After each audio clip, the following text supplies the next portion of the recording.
In 1947, a 15-year-old Bedouin shepherd named Muhammad Ed-Dib was chasing a runaway goat through the limestone cliffs above the Dead Sea. The goat disappeared into a narrow cave opening. Muhammad threw a rock inside to scare it out. Instead of the sound of a startled animal, he heard something shatter: clay. When he crawled inside, he found tall ceramic jars lining the cave walls. Inside those jars were leather scrolls wrapped in linen, sealed with pitch, and untouched for over 2,000 years. Those scrolls would turn out to be the single greatest archaeological discovery of the 20th century. They would rewrite what scholars thought they knew about the Bible. They would confirm things people had been arguing about for centuries. What nobody knew at the time was that this shepherd and his broken jar were about to change the way the entire world reads Scripture. And that's just one location. Because here's what most people don't realize. The places described in the Bible aren't metaphors. They aren't symbols lost to time. Many of them are still standing. You can walk through them. You can touch the same stone that biblical figures touched. And when you dig into the original Hebrew and Greek texts connected to these sites, you discover something the English translations completely miss. So why did so many of these locations disappear from public knowledge for centuries? That's exactly what we're going to uncover. And by the end of this video, the way you read your Bible will never be the same. We're starting in Jerusalem, not the Jerusalem you see on the news. The Jerusalem that sits 30 feet below the modern city, buried under centuries of conquest, rubble, and rebuilding. Because in 2004, construction workers fixing a sewage pipe in the southern part of the old city accidentally broke through a layer of stone and found themselves staring at something that hadn't seen daylight in nearly 2,000 years. It was a pool. A massive stone-carved pool with wide steps descending on every side, designed so that hundreds of people could walk down into the water at the same time. Archaeologists were called in, and within weeks the academic world was buzzing. They had found the Pool of Siloam. Now, if that name sounds familiar, it should. The Gospel of John, chapter 9, describes a moment where Jesus encounters a man who has been blind since birth. Jesus makes mud from dirt and saliva, places it on the man's eyes, and tells him to go wash in the Pool of Siloam. The man goes, he washes, and for the first time in his life, he can see. For centuries, scholars debated whether this pool was a real place or just a literary device. Some argued it was symbolic, others thought it was a small ritual bath that John exaggerated for theological effect. Then those construction workers broke through that pipe. The pool they uncovered was enormous. We're talking roughly the size of 2 Olympic swimming pools side by side. Massive stone steps led down into it from multiple directions. It wasn't a private bath. It was a public gathering place, a place where hundreds of people came to immerse themselves as part of temple worship. And here's the detail that makes this hit different when you go back to the original language. The name Siloam in English sounds like just a place name, a random label on a map. But in Hebrew, the word is Shiloh. It comes from the root word shalach, which means to send. The pool of the sent one. John knew exactly what he was doing when he wrote this story. Jesus sends a blind man to a pool whose very name means sent. The man who was sent to the sent one's pool comes back able to see. The name of the place is the message of the story, and you'd never catch that in an English translation. And there's another layer to the Hebrew here. When the blind man's neighbors ask how he received his sight, he tells them the man called Yeshua sent him. The name Yeshua itself comes from the Hebrew root Yasha, which means to save or to deliver. So you have a man called Salvation sending a blind man to a pool called Sent. The names are doing the theology. The entire story is embedded in the language, and unless you're reading in Hebrew, you walk right past it. And then in 2023, archaeologists expanded the excavation even further. They uncovered additional sections of the pool that had been buried under a garden owned by the Greek Orthodox Church. What they found was even larger than the 2004 discovery. The full pool complex appears to have included stepped entrances from multiple directions, suggesting it was designed to handle enormous crowds during pilgrimage festivals. Researchers estimate the complete dig will take years to finish. Think about that for a second. One of the most significant locations in the New Testament was sitting under a sewage pipe in Jerusalem for centuries. Nobody knew it was there, and the only reason we found it is because a pipe broke. Now here's where it gets personal. That blind man in John chapter 9 didn't know what the pool was called. He didn't understand the Hebrew wordplay. He just did what he was told. He went, he washed, and his life changed. Sometimes the thing you need most is buried under the ordinary mess of your everyday routine, and you find it not through some grand spiritual quest, but because something in your life breaks. What's breaking in your life right now that might be uncovering something you need to see? Stay with that question, because the next location takes it even deeper. Less than a mile north of the Pool of Siloam, still inside Jerusalem's old city, there's another pool. This one was buried under centuries of construction near the Crusader-era Church of St. Anne. For years, visitors would walk right over it without knowing what was beneath their feet. The Pool of Bethesda. In the Gospel of John chapter 5, Jesus visits this pool and finds a man who has been paralyzed for 38 years. 38 years lying on a mat beside this water, waiting for someone to help him in. The local belief was that an angel would periodically stir the water, and the first person into the pool after the stirring would be healed. This man had been waiting nearly 4 decades and had never been fast enough. Jesus asks him a question that sounds almost absurd on the surface. Do you want to get well? We'll come back to why that question matters more than you think. First, let's talk about what archaeologists found. When excavations began in the 19th century at the site near the Church of St. Anne, researchers uncovered a massive complex. 2 large pools separated by a stone partition, surrounded by 4 covered porticos along the edges and 1 portico running across the middle partition. 5 porticos total.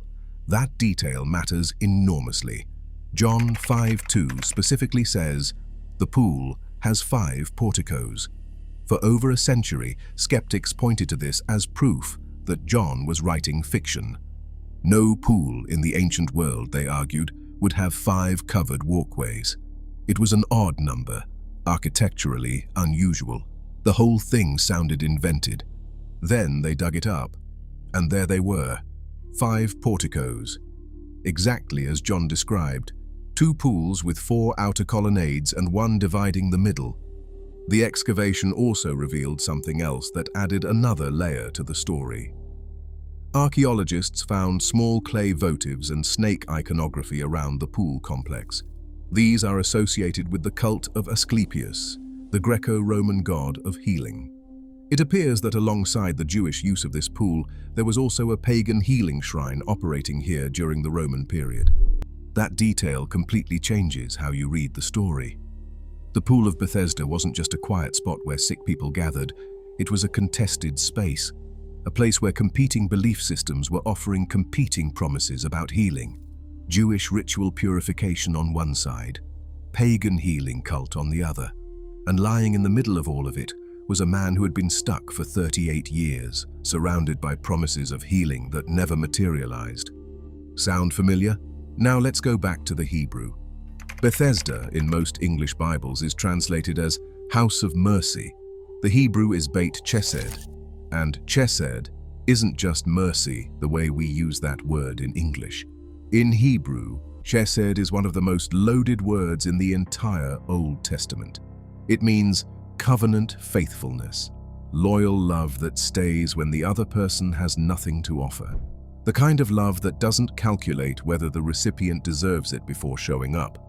This was the House of Chesed, a place named after God's stubborn, unearnable, don't-have-to-deserve-it love. And lying beside it was a man who had been stuck for 38 years. And Jesus asks him, "Do you want to get well?" It sounds like a strange question until you realize what 38 years of waiting does to a person. After that long, your identity becomes the waiting. You're the guy by the pool. You're the one with the problem. Getting healed would mean losing the only identity you've known for almost 4 decades. Here's what I think Jesus was really asking.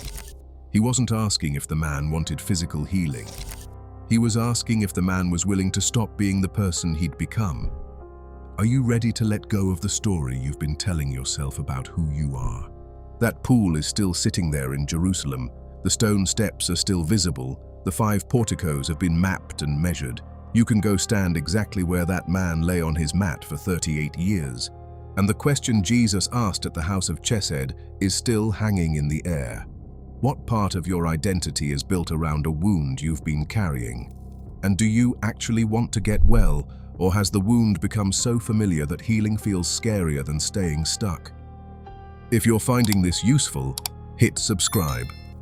We cover the hidden layers of biblical texts every week, digging into the Hebrew and Greek to find what your English Bible is missing. So far, we've stayed inside Jerusalem.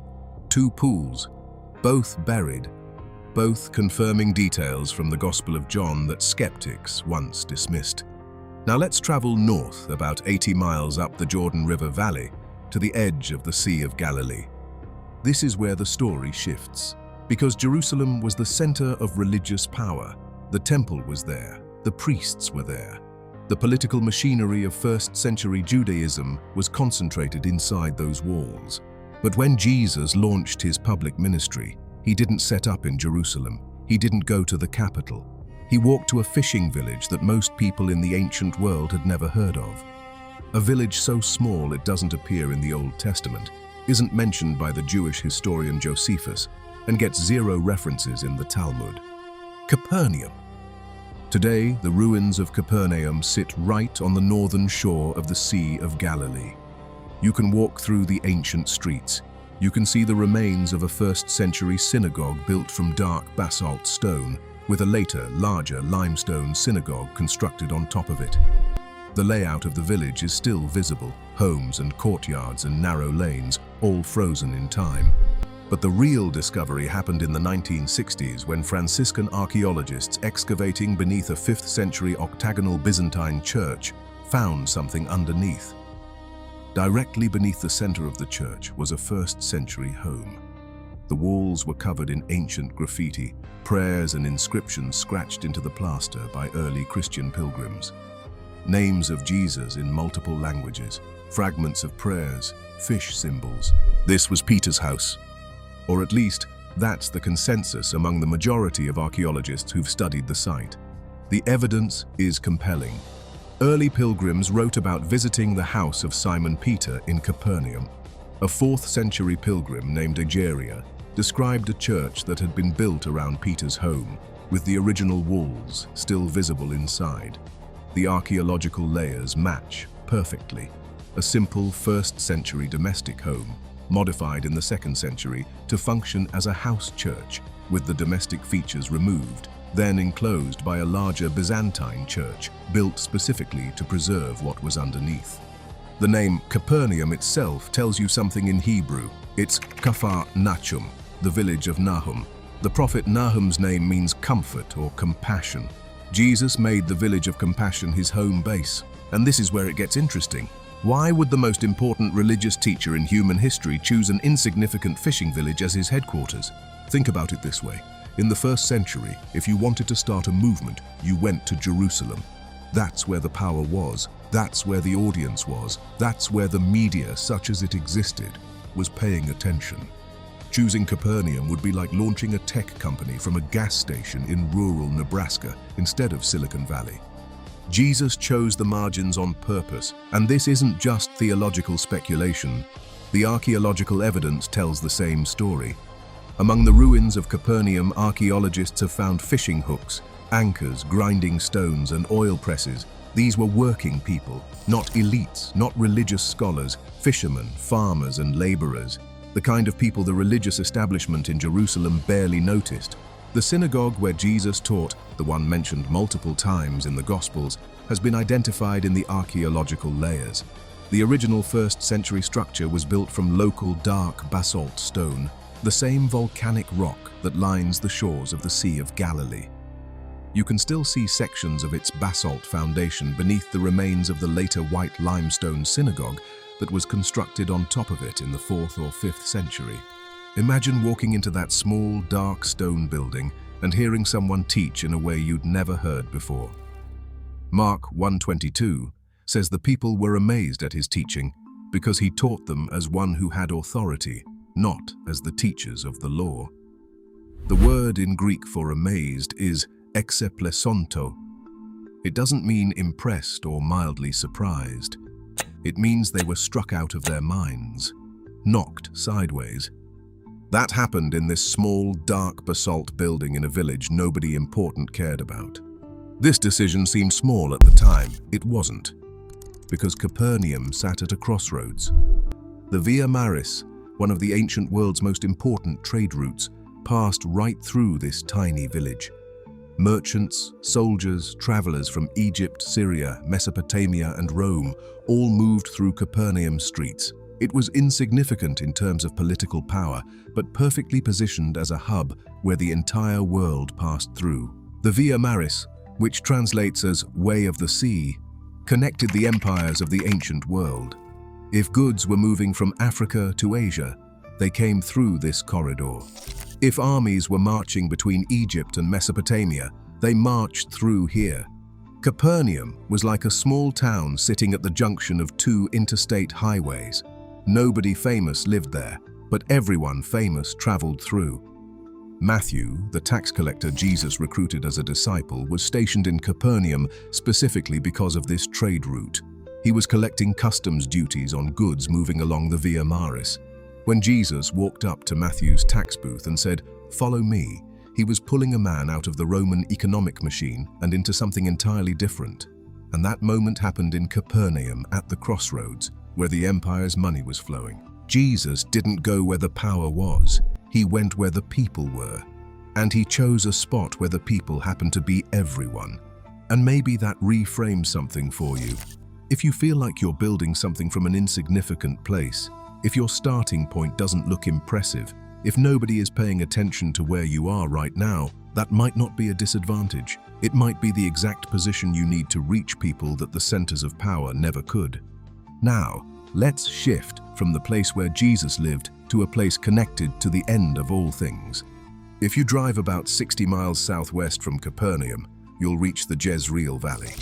It's one of the most fertile plains in all of Israel, a wide, flat stretch of farmland surrounded by low mountains.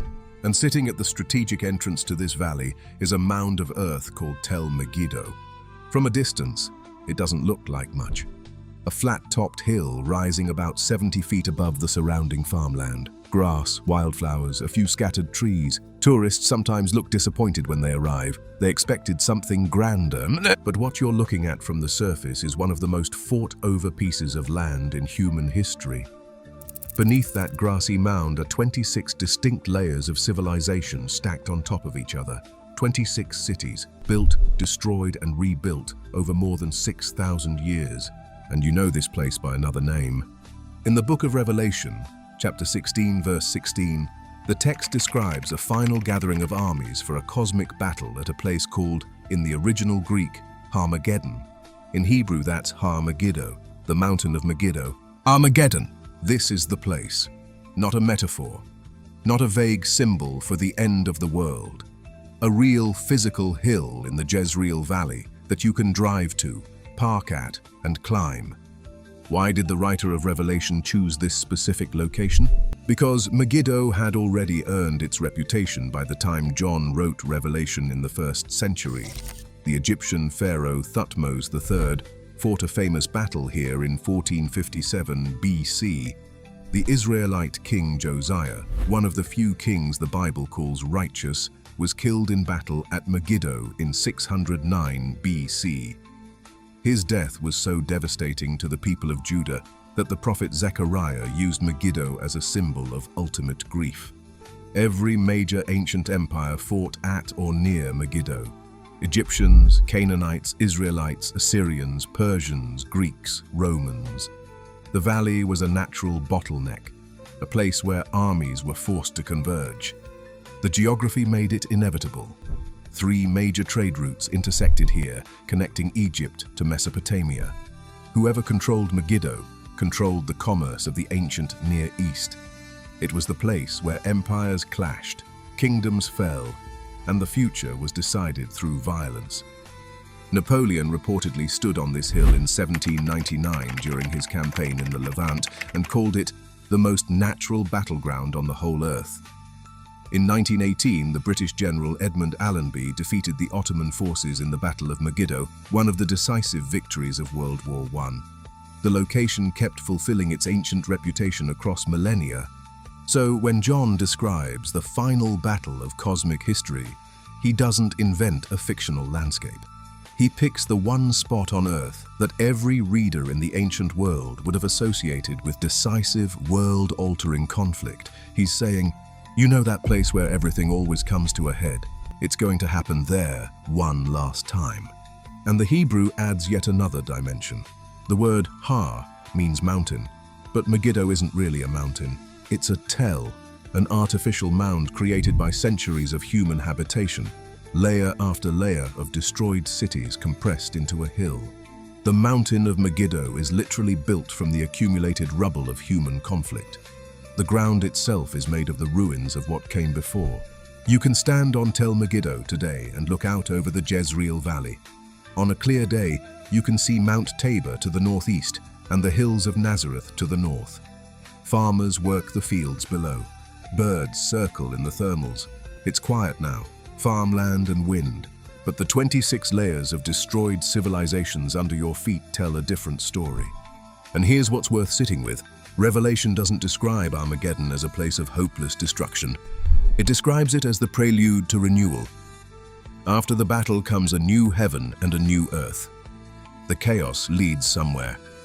If your life feels like a battlefield right now, if it feels like everything is converging into one overwhelming crisis, Megiddo reminds you that bottleneck moments aren't the end. They're the transition point between what was and what's coming next. Now let's travel south, way south, past Jerusalem, past Bethlehem, past Hebron, down to where the land gets dry and cracked and the air starts tasting like salt, the Dead Sea. If you stand on the western shore of the Dead Sea and look up at the barren limestone cliffs above you, you'll see a series of dark openings in the rock face. Caves, hundreds of them, pockmarking the cliffs like Swiss cheese. These are the caves of Qumran, and this is where we circle back to that 15-year-old shepherd from the beginning of this video. Muhammad Ed-Dib and his runaway goat. When scholars finally got their hands on the scrolls from Cave 1, they could barely contain themselves. The jars contained manuscripts of nearly every book in the Hebrew Bible, written on leather and papyrus, dating from roughly the 3rd century BC to the 1st century AD. Texts that were over 1,000 years older than the oldest Hebrew manuscripts scholars had previously possessed. But the scroll that shook the academic world the hardest was a complete copy of the Book of Isaiah. 24 feet of leather scroll containing all 66 chapters, written approximately 100 years before Jesus was born. Here's why that mattered. Until 1947, the oldest known Hebrew manuscript of Isaiah was the Masoretic text, copied around 1000 AD. That's a gap of more than 1,000 years between when Isaiah was originally written and the oldest copy scholars could examine. Critics had long argued that the text must have been dramatically altered during that millennium of hand copying. Errors, additions, theological edits, political modifications. 1,000 years is a long time for human hands to mess with a document. Then they unrolled the Qumran Isaiah scroll and compared it to the Masoretic text, word by word. The two documents were virtually identical, over 1,000 years of hand copying, and the text had been preserved with astonishing accuracy.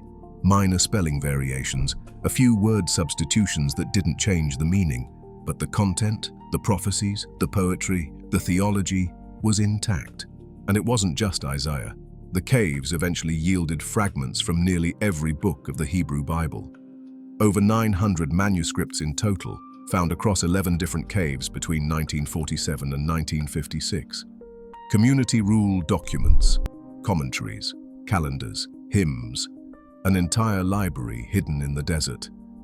The community that hid these scrolls appears to have been a sect of devout Jews, likely Essenes, who had withdrawn from Jerusalem because they believed the temple priesthood had become corrupt. They built a settlement on the plateau above the caves, complete with ritual immersion baths, a communal dining hall, and most importantly, a scriptorium, a room dedicated to the copying of sacred texts. These scribes developed meticulous practices for ensuring accuracy. If a single letter was wrong on a scroll of Torah, the entire scroll was buried in a special storage room called a geniza rather than corrected. You didn't erase God's name. You didn't white out a mistake. You started over. That level of care, that obsessive devotion to accuracy, is why the Isaiah scroll matched its descendant 1,000 years later. I mean, think about that for a second. Imagine writing a document today and then having someone copy it by hand, and then having someone copy that copy by hand, and continuing that process every generation for 1,000 years. You'd expect the final version to be completely unrecognizable, but it wasn't. The caves of Qumran are still there. You can hike up to some of them. The landscape is brutal, a desert moonscape of chalk and limestone cliffs dropping down to the lowest point on Earth. The Dead Sea shimmers turquoise blue about a mile below. The settlement where the Qumran community lived, with its ritual baths and scriptorium and communal dining hall, has been excavated and is open to visitors. And those scrolls now sit in the Shrine of the Book Museum in Jerusalem, housed in a building designed to look like the lids of the jars they were found in. But here's what the Dead Sea Scrolls mean beyond the archaeology. They're evidence that the text survived, that the words you read in your Bible today are essentially the same words that were read 2,000 years ago. Not approximately the same, not in the spirit of the same, functionally identical. Whether you're a person of faith or just someone who respects ancient literature, that's staggering. It means the transmission chain held. Across wars, exile, persecution, empire after empire rising and falling, the text survived because people believed it was worth preserving with obsessive, painstaking care. And maybe that speaks to something in your own life. What are you preserving? What truth are you carrying that the world keeps trying to erode through noise, distraction, and pressure to compromise? The scribes at Qumran spent their entire lives in a desert copying words onto leather because they believed those words mattered more than their comfort. What matters that much to you? Now, we're leaving Israel entirely. We're crossing the Mediterranean Sea to the western coast of modern Turkey, to a city that, 2,000 years ago, was one of the most important in the Roman Empire, Ephesus. Today, the ruins of Ephesus are one of Turkey's most visited archaeological sites, and when you walk through them, the scale is staggering. A main avenue called the Marble Street runs through the center of the city, flanked by columns, fountains, and the facades of buildings that once housed shops, government offices, and temples. But the centerpiece is the theater. The Great Theater of Ephesus could seat 25,000 people. It's carved into the side of Mount Pion, and even in its partially ruined state, the stone seats sweep upward in a massive semicircle. When you stand at the bottom of the theater and speak in a normal voice, people at the top can hear you. The acoustics are that precise. And this theater is the exact location of one of the most chaotic scenes in the entire New Testament. Acts chapter 19 describes what happened when the Apostle Paul spent 2 years teaching in Ephesus. His message was gaining traction, people were converting, and that was bad news for a man named Demetrius. Demetrius was a silversmith who made miniature shrines of the goddess Artemis. Ephesus was home to the Temple of Artemis, one of the 7 wonders of the ancient world, and the tourist trade in Artemis souvenirs was a massive industry. Paul's teaching was threatening the entire economy, so Demetrius organized the local craftsmen. They dragged 2 of Paul's companions into the great theater. The crowd swelled. People were shouting. Most of them, according to Acts, didn't even know why they were there. For 2 hours, the mob chanted, "Great is Artemis of the Ephesians," until a city clerk finally calmed them down. You can go stand in that theater today. The seats where the mob sat are still there. The stage area where Paul's companions were dragged is still identifiable. The acoustics that carried the chant, "Great is Artemis," for 2 hours still work. If you sit in the upper rows and close your eyes, you can almost hear it. But the theatre isn't the only biblical landmark in Ephesus. Walk down the marble street toward the ancient harbour, now silted up and 2 miles from the sea, and you'll pass the remains of the Library of Celsus. Its facade, reconstructed in the 1970s from original pieces, gives you a sense of how visually overwhelming this city was. Ephesus had a population of over 250,000 people at its peak.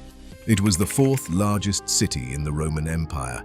Aqueducts, public baths, gymnasiums, temples everywhere. Paul lived here for 2 years.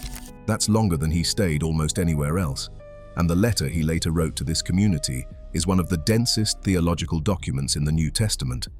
And knowing the physical city changes how you read Paul's letter to the Ephesians. When Paul writes about principalities and powers and spiritual forces of evil in heavenly places, he's writing to people who lived in the shadow of one of the largest pagan temples on earth. The Temple of Artemis was 4 times the size of the Parthenon in Athens. Its ruins are barely visible today, just a single reconstructed column standing in a marshy field outside the main site. But in the 1st century, it dominated the horizon. Paul isn't speaking in abstract theological categories. He's talking about the daily reality of living in a city where the dominant spiritual and economic system was built around that temple. The word Paul uses for the Ephesians' former way of life is peripatio in Greek, which literally means to walk around. It's a lifestyle word.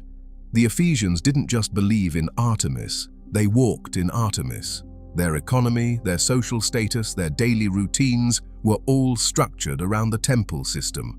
When Paul tells them to walk in a manner worthy of your calling, he's using the same word. He's saying, restructure everything. Not just what you believe, how you walk through your city, how you spend your money, how you organize your day, what you build your identity around. And if you've ever tried to change your life while everyone around you is still living the old way, you understand exactly what the Ephesians were facing. The pressure wasn't just spiritual. It was economic, social, and deeply personal. What system are you currently walking in that you know isn't where you're supposed to be? All right, let's go back to Israel, back to the place where it all started, or more precisely, the place where Jesus started, Nazareth.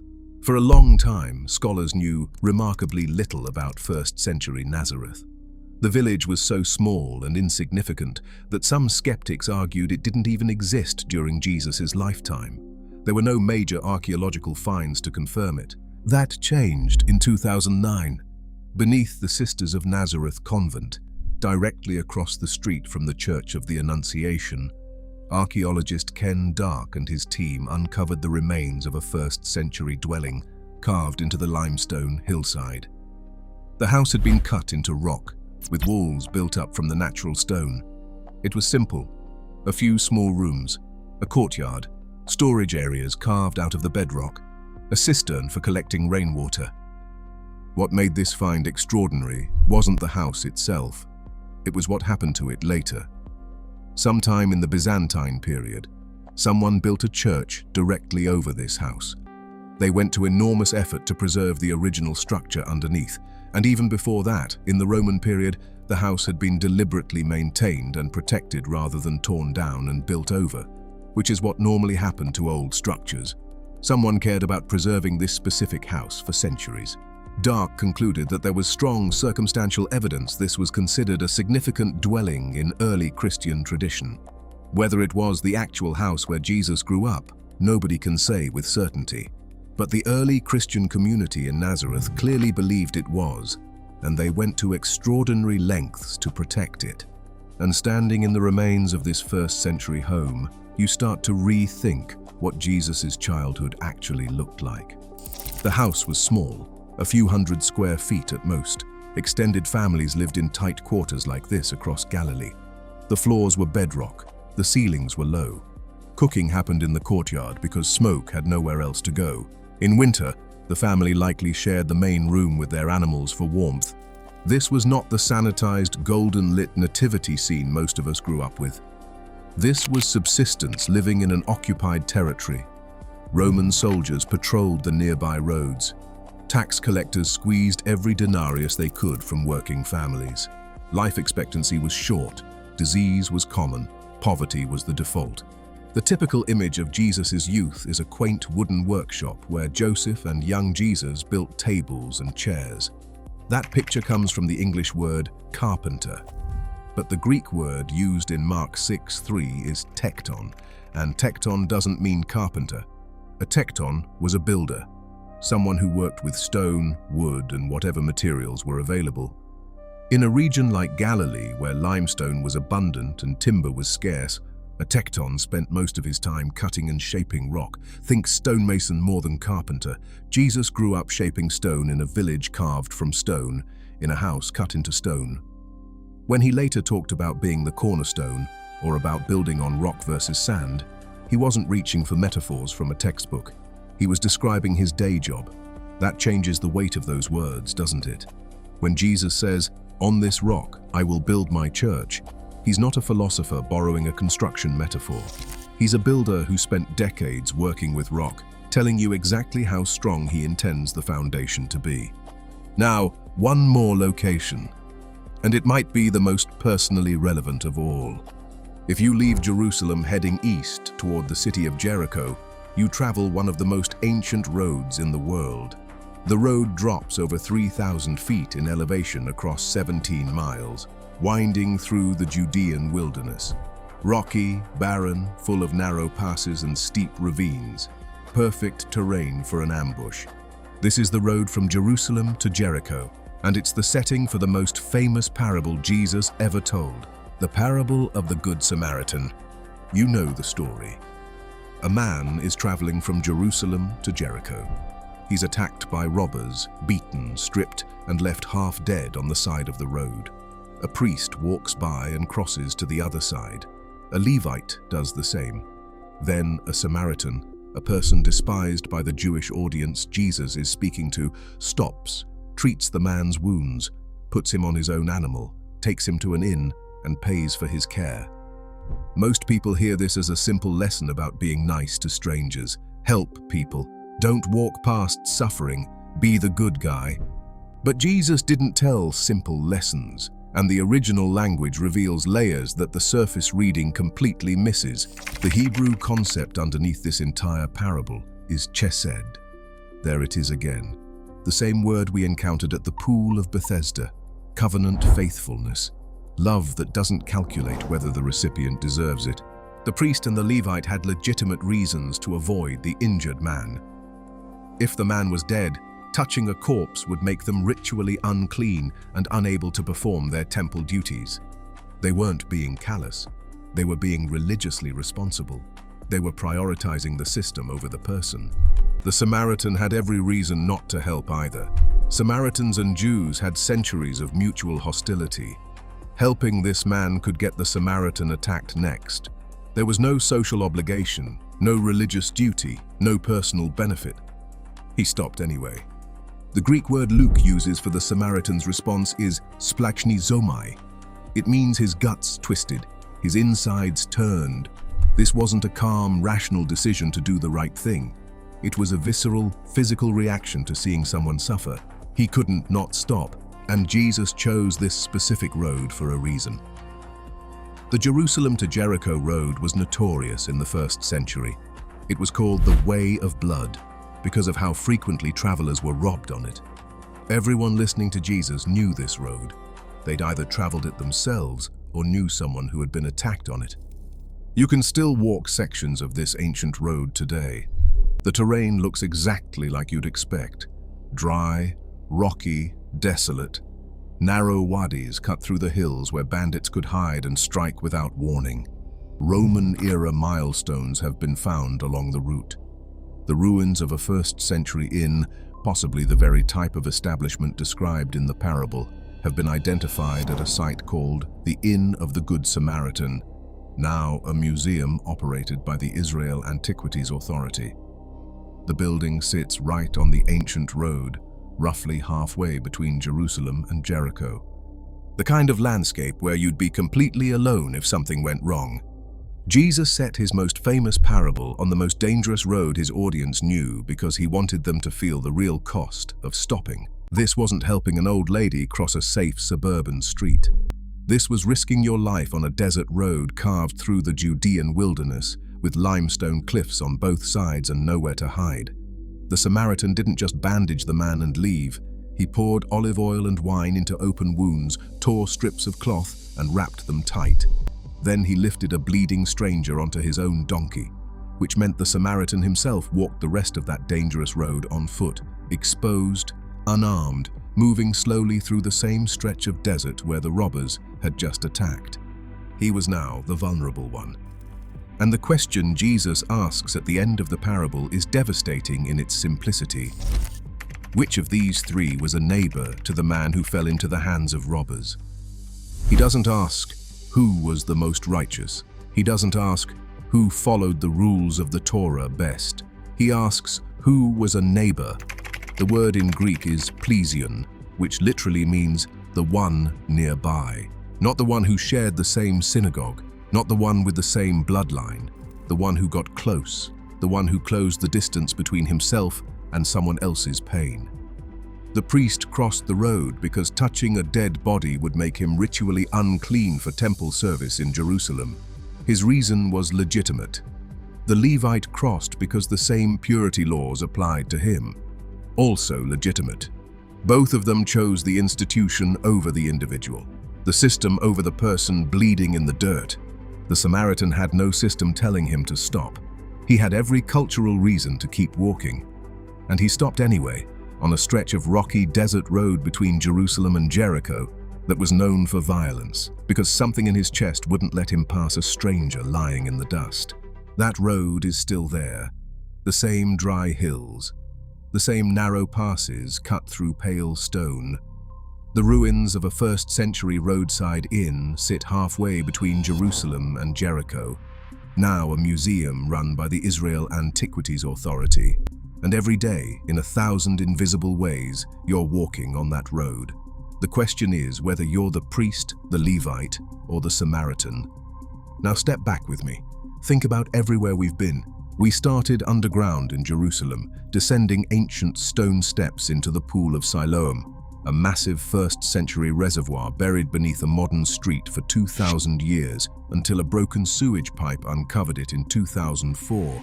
The Hebrew name Shiloh means sent.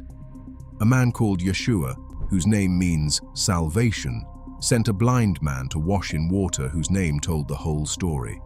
That pool was sitting under the pavement of a modern city, waiting for something to break so it could be found. We walked north through Jerusalem's old city to the Pool of Bethesda, buried near the Church of St. Anne. 5 stone porticos surrounding 2 pools, exactly as the Gospel of John described. Beit Chesed in Hebrew, the house of covenant love. And lying beside that water for 38 years was a man whose identity had become his wound. Jesus asked him, "Do you want to get well?" Because sometimes the hardest part of healing isn't finding the cure. It's letting go of the person you became while you were broken.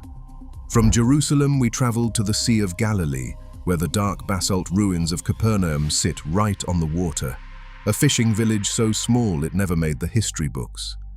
Peter's house, discovered beneath a Byzantine church, still has ancient graffiti scratched into the plaster by early pilgrims. Jesus launched the most important movement in history from a place nobody important would have visited. We stood on the grassy mound of Tel Megiddo in the Jezreel Valley, 26 layers of destroyed civilizations stacked under wildflowers. Har Megiddo, Armageddon. The place every ancient empire fought to control, and the place the Book of Revelation chose for the final confrontation of history. The mountain isn't even a real mountain. It's made of the compressed rubble of everything that came before. We climbed the scorched limestone cliffs above the Dead Sea to the caves of Qumran. A teenage shepherd threw a rock at a runaway goat and shattered a clay jar sealed for 2,000 years. 900 manuscripts inside 11 caves. A complete copy of the Book of Isaiah that matched today's text across 1,000 years of hand copying with almost zero deviation. Scribes on a barren desert plateau gave their lives to preserving those words with perfect accuracy, because they believed the words mattered more than their comfort. We crossed the Mediterranean to ancient Ephesus in Turkey and walked its marble streets past Roman columns and fountains to a theatre carved into Mount Pion that seated 25,000. The exact theatre where a mob chanted "Great is Artemis" for 2 hours while Paul's companions stood surrounded. Paul told people whose entire economy revolved around a pagan temple 4 times the size of the Parthenon to restructure everything: their money, their status, their daily routines. And we knelt inside a stone house carved into the hillside beneath the Sisters of Nazareth convent, a 1st century dwelling with bedrock floors and low ceilings, the home of a tekton, a stoneworker, not a carpenter, a man who shaped rock his whole life and later told his followers he would build his church on rock. These aren't stories from a book, they're coordinates on a map. Places with GPS pins and parking lots and entrance fees. Places where the dust under your shoes is the same dust that biblical figures kicked up with their sandals. And every one of them asks the same question. Not, did this happen? The archaeology answered that. The question is, now that you know it happened, what are you going to do about it? Siloam asks whether you'll wash in the thing you've been walking past every day. Bethesda asks whether your wound has become so familiar it feels like home. Capernaum asks whether you'll build from a place nobody respects. Megiddo asks whether your worst moment is really the end or just the ground being cleared. Qumran asks what you're protecting when nobody is watching. Ephesus asks what system you're walking in that you know isn't where you belong. Nazareth asks what you're shaping with the ordinary materials of your daily life. And the Jericho Road asks who you're stepping around. 2,000 years ago, people walked these same stones, washed in these same pools, sat in these same theater seats, and traveled these same desert roads. They were asking the same questions you're asking now. Am I stuck? Does anyone see me? Is anyone going to stop for me when I'm down? The stones answered those questions then, and they haven't stopped. If this hit you the way it hit me, subscribe and turn on notifications. Every week we dig into the original Hebrew and Greek texts of the Bible, pulling out what your English translation can't show you. The next video goes deeper. We're looking at 7 Hebrew words that English translators couldn't find equivalents for.